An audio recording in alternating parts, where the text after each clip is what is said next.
an. Da fängst du aus heiterem Himmel mit mir zu streiten an. Du sagst, ich sei pedantisch und mecker zu viel rum. Dazu nicken deine Eltern und das ist mir zu dumm.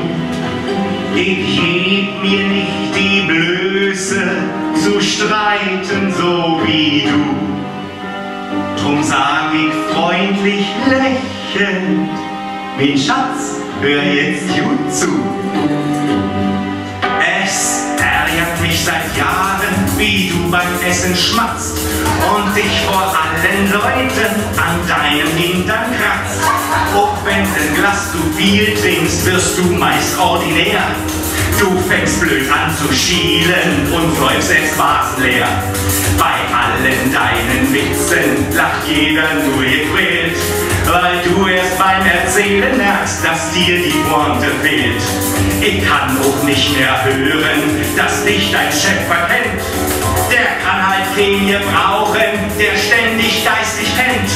Und sitzen wir vorm Fernseher, dann kann ich nicht verstehen. Ich könnt, während du laut Chips frisst, dir knapp den Hals umdrehen. Seh ich dich mal von hinten, denk ich an Moby Dick. Bald dippert mal dein Ober, heut deine Kniekehlen kickt. Bald du stehst und ständig wie nach dem Einbruch aus. Denn alles, was du ausziehst, liegt verstreut im ganzen Haus. Und schleppst für mich zum Einkauf, platsch ich blöd hinterher. Ich denk bei jeder Rechnung, dass Scheidung billiger wär. Und wenn du denn mal krank wirst, hab ich Hochkonjunktur.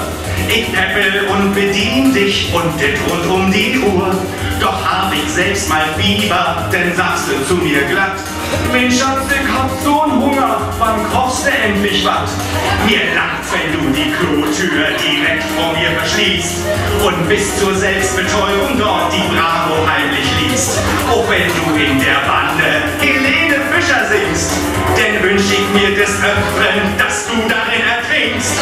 Was früher mal zu zweit ging, geht längst nur noch zu dritt.